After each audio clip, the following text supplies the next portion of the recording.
Good evening, folks. It's Glenn the Ball Chef, and this evening I'm putting together the guacamole. It's the dish from south of the border down in Mexico. Seen in all different types of recipes. It makes a great dip and goes great on Mexican food and can be used as a sandwich spread. So how do you put this delight together? Well, I'm going to show you exactly how we do it here around this house. So let's get going with the ingredients, and I'll show you how to put this together like right quick. I've made this dish, guacamole, for years. I remember I had a dinner party once, and this guy keep just taking these chips and eating this guacamole as fast as he could shove it into his mouth. He came up to his wife and says, "Why don't you ever make this for me? This is the greatest dip I've ever had." And she said, "Honey, the reason I've never made this for you is because you don't like avocados. So if you don't like avocados, you probably would not like this guacamole." So the first thing we do is we use nice Hass Avocados. They're dark in color. They are the only way to go when it comes to making guacamole. If you get them when they're too ripe, they'll be black on the inside, which, as you can see, these aren't. And what you do is simply take them into a bowl and put all of that superfood goodness from the avocado right into this little bowl here. And the other thing is you don't want to get them when they're not ripe enough, because what will happen then is the guacamole will taste bitter. So we'll do the same as we did before. Spoon that in there, and we've got one done. I'll do the other one just the same way. We'll come back and I'll show you the next step.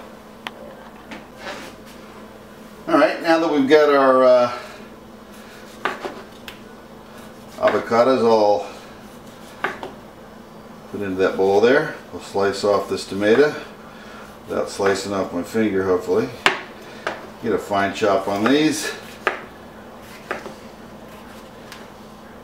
And like a lot of tomato in there. We'll get this chopped up a little bit here, like so. I'm going to add some heat. You can use some hot sauce for this.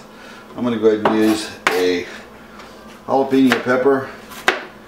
Just chop this bad boy up.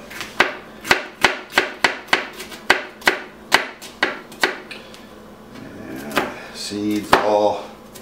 It's going to hurt anybody. Just going to add a little bit of heat to this. You don't want quite this much. You can put a couple dabs of good old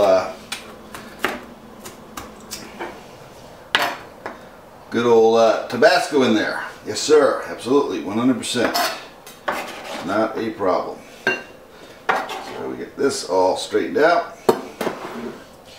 And then we're going to take and put a little bit of lime into our guacamole. A half a lime it is. And this will help in the oxidation of the avocado so it doesn't turn brown while it's in the fridge. It's going to need some salt. A little bit more than a teaspoon shall do it. Something like that. And they don't really use pepper much in Mexico. I still am a big fan of the pepper.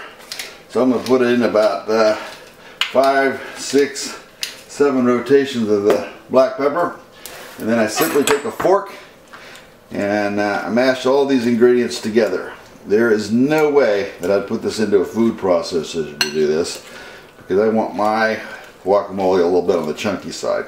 So let me play around with this for a minute. We'll come back and take a look at it after it's been in the ice box for a minute and show you what we got. And there it is, folks, the finished guacamole from Mexico. It's a very good rendition here. If you like the real smooth, creamy stuff, buy that stuff at your deli counter at the grocery store. If you want the real deal, this is how you make it. It's got a little bit of a kick to it. just the way I like it. You could probably lighten up on the jalapenos, it wouldn't hurt a thing. If you like what you see, give me a like. If not, tell me why. It's Glenn the Ball Chef. Thanks for watching, and as always, bon appetit.